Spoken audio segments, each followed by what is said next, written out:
Saudara harus memahami bahwasanya Kristen itu di dalam pandangan Paulus sendiri adalah kumpulan orang-orang yang hidup secara kafir. Jadi jangan Anda ngadi-ngadi mengatakan jemaat pertama, gereja yang pertama adalah Kristen. No, nonsense, bullshit. Makanya perlu belajar, bukan hanya kecepatan berbicara. Mulut dan otak itu harus sinkron, Bung. Jadi jemaat pertama yang didirikan oleh Petrus adalah jemaat Yahudi, bukan Kristen. Kumpulan orang-orang yang tidak bersunat haram hukumnya masuk di dalam jemaatnya orang Yahudi sampai hari ini. Jadi jangan mimpi. Anda boleh lincah berbicara, tapi Anda tidak berdata. Oke? Nah, sekarang saya sadarkan kepada saudara, ketika saudara mengatakan Taurat itu hanya bayang-bayang, ilmunya dari mana? Dari orang Farisi kan? Nah, itulah kalian, pengikut orang Farisi. Sementara Tuhan memberikan pernyataan yang sangat luar biasa di dalam pemahaman orang Yahudi itu sendiri, bahwa Taurat yang datang kepada Nabi Musa itu adalah jalan hidup, yang siapapun yang menapaki daripada hukum Taurat itu dalam kehidupan orang Bani Israel, mereka akan mendapatkan hidup. Itu Kristen di situ nggak ada. Anda mengatakan hukum Tuhan adalah bayang-bayang, itu mau Anda, karena Anda Kristen. Tetapi orang Yahudi, di mana mereka adalah umat yang diangkat derajatnya oleh Tuhan, apakah pernah diajarkan Taurat itu bayang-bayang dan yang benar adalah ajaran Kristen? Mimpi. Itu mimpi itu, Bung. Makanya Yesus mengatakan, wahai Bani Israel, waspadalah kepada orang Farisi. Tapi kalau di Kristen, wahai orang Kristen, rangkulanlah dengan orang Farisi. Coba Anda lihat itu dari kacamata perspektif kerangka berpikir Anda aja dulu. Kristen berasal dari orang Farisi atau bukan? Yes, orang Farisi. Siapa orang Farisinya? Paulus. Apa pembuktiannya? Pengakuan dari mulutnya sendiri. Di mana diterangkan? Filipi 3 nomor 5. Aku adalah orang Ibrani asli, dari keturunan Benyamin. Aku adalah orang Farisi. Kata Yesus, waspada. Ini waspada. Dan betul saja. Sekali lagi saya katakan, kalau Anda cerdas, Anda orang terpelajar, satu-satunya pemain tunggal yang mendirikan agama, mendirikan sekte di luar daripada agama Yahudi yang dianut oleh Yesus, hanya Paulus. Sekte apa itu? Kristen. Orang Yahudi menyebutnya Nasrani. Itu diterangkan dalam Kisah Para Rasul 24 nomor 5. Jadi tolong teman-teman Kristen, mulai hari ini Anda imani dan percayai bahwa jemaat pertama adalah Kristen. Itu buyar. Tinggalkan itu adalah pembodohan. Jemaat pertama yang didirikan oleh Petrus adalah kumpulan ahli-ahli Taurat. Mereka adalah orang-orang yang bersunat. Mereka yang ketika masuk ke bait suci bukan duduk di bangku, tetapi mereka berdiri untuk sujud di hadapan Tuhannya mereka. Sebelum masuk ke rumah ibadah mereka cuci kaki, cuci tangan, membasuh wajah dan seterusnya. Mereka wudhu. Sementara Kristen itu beda. Jadi jangan pernah mimpi jemaat mula-mula yang didirikan di atas batu karang itu adalah Kristen. Itu pembodohan. Catat itu.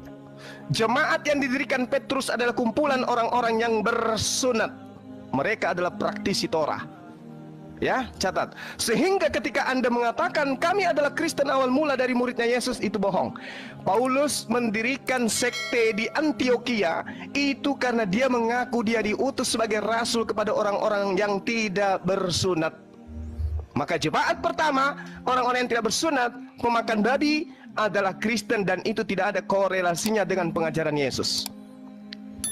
Jadi ketika Yesus mengatakan waspadalah kepada serigala-serigala yang nyamar seperti domba, yang dimaksud tidak lain adalah Paulus in the gang. Silakan Anda bantah. Oke.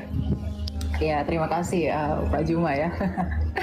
Sebenarnya saya juga mau menunjukkan bahwa seringkali Bapak Juma dalam rautan argumentasinya itu gagal sekali berpikir dengan apa yang saya sampaikan. Kemudian merujuk dari apakah orang-orang Kristen yang di jemaat yang didirikan Yesus itu bersunat? Iya, bersunat. Ketika saya bilang ya bersunat, langsung Bapak berpikir bahwa wah, argumentasi saya sudah patah karena itu. Enggak. Sebenarnya ini hanya ketidaktahuan Anda ya. Orang Yahudi yang percaya Yesus itu tetaplah harus disunat. Karena sedangkan orang Yahudi yang percaya Yesus tidak dibebankan hukum sunat. Kisah Para Rasul 21 ayat 25. Tetapi mengenai bangsa-bangsa lain yang telah menjadi percaya, sudah kami tuliskan keputusan-keputusan kami, yaitu mereka harus menjauhkan diri dari makanan yang dipersembahkan berhala, dari darah, dari daging binatang yang mati, dan dicekik dari percabulan. Ayat 20-nya kalau kita melihat sebelum sampai kepada konklusi ini, mendengar itu mereka memuliakan Allah, lalu yang berkata kepada Paulus, saudara, lihatlah beribu-ribu orang Yahudi telah menjadi percaya dan semuanya rajin memelihara hukum Taurat. Di ayat 22-nya, tetapi mendengar tentang engkau, bahwa engkau mengajar semua orang Yahudi yang tinggal di antara bangsa-bangsa lain untuk melepaskan hukum Musa. Bangsa lain untuk melepaskan hukum Musa. Bapak harus mengerti ya, bahwa ketentuan sunat itu diberikan kepada yang memang diteruskan dari Abraham, kemudian berakhir di orang-orang Yahudi dari kedua belah suku Israel ini sebagai bentuk perjanjian mereka. Kemudian selanjutnya dikatakan, sebab engkau menyatakan supaya mereka jangan menyunatkan anak-anaknya dan jangan hidup menurut adat istiadat kita. Jadi kita harus mengerti teman-teman, bahwa hukum sunat ini adalah hukum yang only berlaku bagi orang-orang Yahudi. Tapi karena Yesus menyatakan, pergilah jadikanlah semua bangsa muridku, baptislah mereka di dalam nama Bapa, Putra dan Roh Kudus. Artinya hukum Yahudi ini tak berlaku lagi bagi dunia ini. Itu berlaku bagi mereka aja. Bagi dunia ini tidak berlaku lagi hukum sunat karena mereka sudah disunatkan melalui kematian Kristus. Inilah relevansi yang saya katakan. Saya tetap konsisten dalam argumentasi saya. Saya tidak mau gagal berpikir ya. Nah, ketika Yesus menyatakan baptislah semua orang di dalam nama Bapa, Putra, Roh Kudus, kemudian juga Paulus. Jadi Paulus ini bukan bertentangan dengan Yesus. Ini yang harus diperhatikan ya teman-teman. Paulus ini menginjil bagi dunia. Karena di ayat 21 dikatakan bahwa di antara bangsa-bangsa lain dan Yahudi dan bangsa-bangsa lain yang melepaskan hukum Musa. Artinya bangsa-bangsa lain itu tidak terikat dengan hukum Musa. Inilah mengapa orang Yahudi itu sangat fanatik dengan orang-orang di bangsa lain. Artinya memang hukum Israel yang sangat ketat ini, yang tadinya perlakuan hukum Taurat ini tidak berlaku lagi bagi bangsa lain. Makanya orang Kristen yang non-Yahudi itu tidak perlu disunatkan. Itu argumentasi yang pertama. Argumentasi yang kedua, mengapa orang-orang Yahudi atau pada masa ketika Yesus mendirikan jemaatnya yang adalah Petrus sang batu karang itu, mereka adalah orang-orang bersunat. Argumentasi yang pertama itu karena mereka adalah orang Yahudi. Kemudian argumentasi yang kedua, agar itu tidak menjadi batu sandungan atas pemberitaan mereka. Paulus dengan jelas menegaskan bahwa Timotius itu haruslah disunat, gitu ya, karena si Timotius ini ibunya seorang Yahudi teman-teman yang telah menjadi percaya gitu. Sedangkan ayahnya itu seorang Yunani ya, Yunani, sehingga menurut hukum Yahudi Timotius itu termasuk orang Yahudi. Ini jadi karena keyahudian mereka itu diwajibkan untuk bersunat gitu. Jadi orang yang di luar Yahudi, non-Yahudi, tetapi Injil juga diberikan kepada mereka karena Yesus menyatakan bahwa Injil itu harus diberitakan kepada seluruh dunia. Ya, maka itu tidak berlaku gitu. Karena karunia keselamatan itu diberikan bagi semua orang gitu. Jadi penafsirannya itu harus relevan. Jangan dikait-kaitkan yang satu dengan yang lain dan hanya untuk mengukuhkan asumsi kita gitu. Itu prinsip hermeneutika Kristen itu jelas dalam hal ini gitu ya. Jadi sebenarnya tidak ada yang bertentangan gitu, Pak Juma. Oke, baik. Ya. Saya ulangi dengan narasi Anda yang begitu panjang. Saya mau tanya kepada saudara, menurut Yesus, Injil mana yang harus diberitakan kepada semua bangsa muridnya? Jawab. Apa yang mereka saksikan itu? Semua? Bukan Injil Lukas, Injil Markus, Matius, Yohanes, Surat Paulus? Injil itu bukan satu establishing karena belum ada kanonisasi. Oke. Ya. Berarti dengan kata lain bukan kitab saudara. Dengan kata lain bukanlah kitab saudara yang Yesus perintahkan untuk diberitakan. Catat itu. Ya, karena memang itu belakangan dikanonkan. Ya, saya setuju. Oke, sip. Anda sudah akui, bagus. Nah, sekarang gini, ketika saudara mengatakan Taurat itu tidak berlaku untuk bangsa lain lagi, emang Taurat itu pernah berlaku untuk bangsa lain? Memang nggak pernah. Taurat itu untuk Bani Yakob. Jadi Yesus mati di atas tiang salib untuk membatalkan hukum Taurat untuk Kristen itu nggak nyambung. Yesus datang membatalkan hukum Taurat di atas tiang salib untuk Kristen, tidak nyambung. Efesus 2 nomor 15, dengan matinya Yesus, dia telah membatalkan hukum Taurat beserta segala ketetapan yang ada di dalamnya. Itu nggak nyambung itu. Kenapa Paulus mengajarkan itu? Orang Farisi ini mengajarkan itu. Kenapa? Karena target sasarannya adalah orang-orang yang tidak bersunat. Target sasarannya adalah orang-orang pemakan babi. Mohon maaf. Target sasarannya adalah penyembah-penyembah dewa. Siapa itu? Kekaisaran Romawi Yunani. Itu target sasarannya. Sehingga hukum Taurat yang berat itu menurut pandangan orang Roma dan Yunani kudu harus batal dulu baru diterima oleh mereka. Makanya pernyataan Paulus itu jelas. Jadi kalau Anda mengatakan Taurat tidak berlaku lagi untuk bangsa lain, Bung, Anda belajar di mana? Hukum Taurat itu untuk Bani Israel, bukan untuk non-Israel. Maka sekarang hai orang Israel, dengarkanlah ketetapan dan peraturan yang kuajarkan kepadamu untuk dilakukan supaya kamu hidup. Ini untuk orang Israel. Jangan kau menambahi, jangan kau mengurangi. Ulangan 4, satu perikop Anda baca, Anda nggak nyambung di situ. Kemudian ulangan 6, inilah perintah, yakni ketetapan dan peraturan yang kuajarkan kepadamu atas perintah Tuhan Allahmu yang dilakukan di negeri di mana kamu pergi untuk mendidikinya, supaya seumur hidupmu engkau, anak cucumu takut akan Tuhan, berpegang pada segala ketetapan yang dan perintahnya yang disampaikan kepadamu, supaya lanjut umurmu. Maka dengarlah, hai orang Israel. Tak ada itu, Bang. Taurat itu untuk Bani Israel. Kalau Anda kurang yakin, silakan Anda baca di dalam Ulangan 33. Hukum yang ada untuk Bani Yakub saja, bukan untuk Anda. Jadi kenapa Yesus mati untuk Anda? Apa hubungannya? Kalau Yesus datang untuk membatalkan dalam perspektif Anda menggenapi, kenapa untuk Anda? Anda sopo? Di dalam di Ulangan 33 dijelaskan, Musa telah memerintahkan hukum Taurat kepada kita, satu milik bagi jemaah Bani Yakub. Anda Bani Yakub? Bukan. Satu lagi, Yeremia 31:31, aku akan membuat perjanjian baru dengan Bani Israel dan Bani Yehuda. Anda Bani apa? Hah? Bukan Anda. Jadi ngapain Yesus mati di atas tiang salib untuk Anda? Ngapain? Tujuannya untuk membatalkan hukum Taurat. Iya, berarti Yesus untuk Bani Israel, bukan untuk Anda. Kalaupun dia dibaksakan untuk mati sebagai persembahan kepada dewa, dia dipersembahkan untuk Bani Israel, bukan untuk Anda. Kecuali Anda benar-benar Romawi dan Yunani yang dihadiahkan konsep Tuhan, dihadiahkan kitab. Baru betul, aku ini adalah Bani Romawi dan Yunani, pengikut Paulus yang meminjam nabi yang datang kepada Bani Israel untuk kami tuhankan. Itu baru betul. Saya jempol kalau Anda jujur di situ. Yang pertama, Anda sudah mengakui jemaat mula-mula yang didirikan oleh Petrus adalah jemaat bersunat, berarti mereka bukan Kristen. Mereka adalah Bani Israel yang percaya Yesus utusan Tuhan, belum terkontaminasi dengan ajaran Farisi. Sedangkan yang di Antioquia murni mutlak absolut pengajaran Farisi. Muncullah Kristen penyembah manusia, dan itu Anda aminkan hari ini. Makanya saya tanya, Injil mana?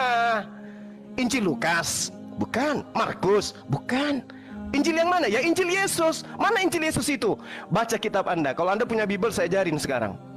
Di dalam Yohanes 1 nomor 48, Yesus memanggil Filipus. Filipus, ikutlah denganku. Kadia, ikut denganku wahai Filipus. Filipus disebut namanya, ada legalitas dari Yesus untuk Filipus. Lalu kemudian di Kisah Para Rasul 8 di nomor 35, Filipus memberitakan tentang Injil Yesus. Dor. Yang diajarkan oleh Filipus adalah Injil Yesus, bukan Injil Lukas, Markus, Matius, Yohanes, bukan. Jadi kalau Anda pun memaksakan memberitakan Injil kepada seluruh makhluk, maka berita yang harus didengarkan itu adalah Injilnya Yesus yang dibawa oleh Filipus, bukan Lukas, bukan Paulus. Sadari itu kalau Anda memang benar-benar ingin selamat. Yesus punya Injil sendiri yang diberitakan muridnya Filipus, dan Filipus mendapatkan legitimasi jelas. Sementara Paulus, Lukas, Markus, pengarang Matius, pengarang Yohanes, pengarang Markus itu tidak ada legitimasi dari Yesus. Sementara sumber firman, bahkan kalian mengatakan firman itu adalah sang firman itu adalah Yesus. Sang firman memberikan legitimasi kepada Filipus, bukan kepada penulis Injil Anda. Jadi Injil Anda itu bukan yang harus diberitakan ke seluruh dunia.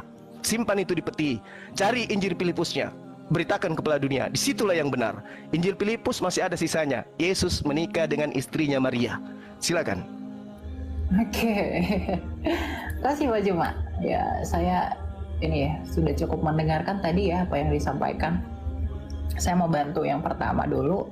Tadi Pak Juma menyatakan berkaitan dengan Taurat itu untuk orang Yahudi. Ya, kita buka Lukas 16 ayat 16.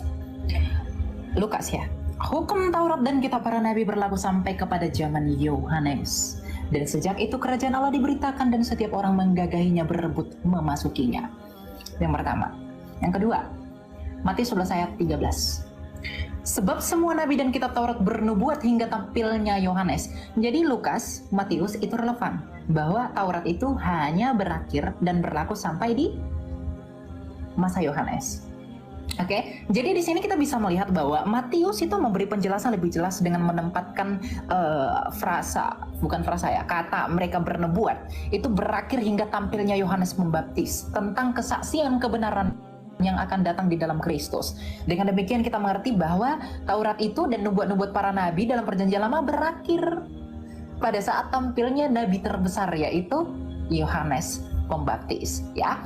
Dengan tanda kematian Yesus di kayu salib berlaku hukum Kristus, hukum kasih. Ini saya sudah tegaskan dari awal bahwa hukum Kristus itu adalah dua hukum. Hukum Taurat itu terikat pada 613 hukum. Gitu. Jadi yang 613 itu sudah tidak berlaku lagi. Kenapa? Karena para nabi pun itu semua bersaksi dan akan bernubuat tentang Dia yang akan datang.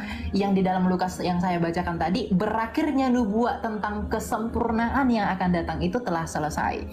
Diakhiri di dalam masa kenabian Yohanes Pembaptis. Itu sudah selesai sampai di sana. Yang nantinya akan didatangi oleh Sang Firman itu yang menjadi manusia, di mana Sang Kristus itu sendiri Sang Firman itu yang menyatakan diri Bapa di dalam dirinya.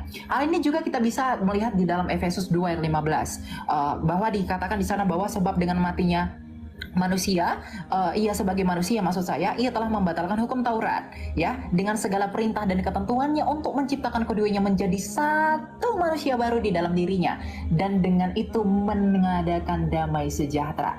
Jadi kalau banyak polemikus yang menuduh bahwa Paulus itu menyatakan bahwa hukum Taurat itu dibatalkan sedangkan Yesus itu menggenapi, artinya konklusinya bahwa Yesus itu dengan Paulus itu bertentangan. Tidak. Kenapa? Jelas ditegaskan oleh Lukas bahwa hukum Taurat itu berakhir mengenai pewahyuannya dan peraturannya itu sampai kepada zaman Yohanes. Itu yang pertama. Jadi ayat ini sudah membantah argumentasi dalam perspektif kekristenan ya. Maksud saya bahwa Bapak menyatakan Taurat itu akan berlaku selama-lamanya. Tidak. Ya tidak. Karena orang Yahudi, karena Lukas ini ditulis sama Lukas, dia itu orang Yahudi. Jadi kalau dia itu orang Yahudi, tidak mungkin dia punya perspektif bahwa kalau memang hukum Taurat itu berlaku sampai selama-lamanya, tidak merujuk kepada nubuatan yang akan datang di dalam kesempurnaan Yesus Kristus, ini mereka tidak akan menyaksikan ini. Kalau kita merujuk kepada hukum dwi ganda saksi, kesaksian ini benar adanya, karena Lukas juga menyatakan demikian, Matius juga menyatakan demikian, kemudian juga dikonfirmasi di Efesus. Ini jelas urgensinya. Kemudian yang kedua, mengenai Injil gitu ya. Tadi Bapak menyatakan bahwa Injil itu di Filipus. Kenapa di Filipus itu tidak diakui, sedangkan di Filipus itu Yesus itu katanya menikah bla bla bla dan lain-lain. Kenapa kalian tidak memberitakan Injil yang dari Filipus aja? Inilah keterbatasan literasi, bahwa arti kitab Injil itu adalah kabar baik. memang saya harus mengakui ya saudara, saya tidak mau menafikan bahwa kata Injil itu merupakan Arabisasi untuk kata Yunani Eugelion gitu. Jadi artinya adalah kabar baik kalau kita buat ke seluruh Indonesia. Matius 4 ayat 23. Yesus pun keliling ke seluruh Galilea.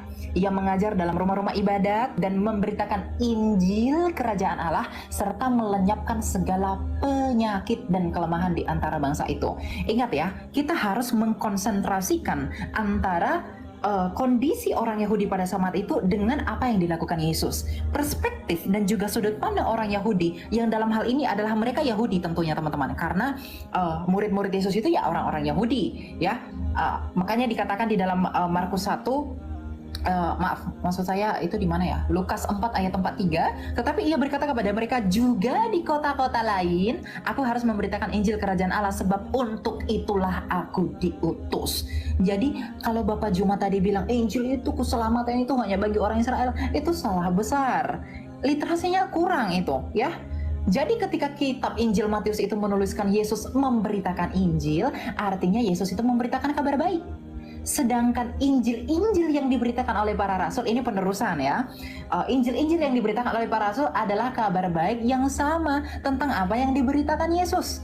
Meskipun memang Yesus itu selalu menekankan kepada perspektif dan budaya pada saat itu mengenai pernyataan dirinya sendiri secara implisit. Tetapi di perjanjian baru, artinya para murid yang bersaksi tentang pemberitaan Kristus itu memberikan penjelasan yang lebih clearus artinya. Jadi lebih jelas tentang siapa Kristus itu sebenarnya. Jadi Injil kerajaan Allah itu yang diberitakan Yesus Kristus itu adalah sentralitasnya berada di dalam Yesus Kristus, tetapi para rasul dan para murid menegaskan itu lagi.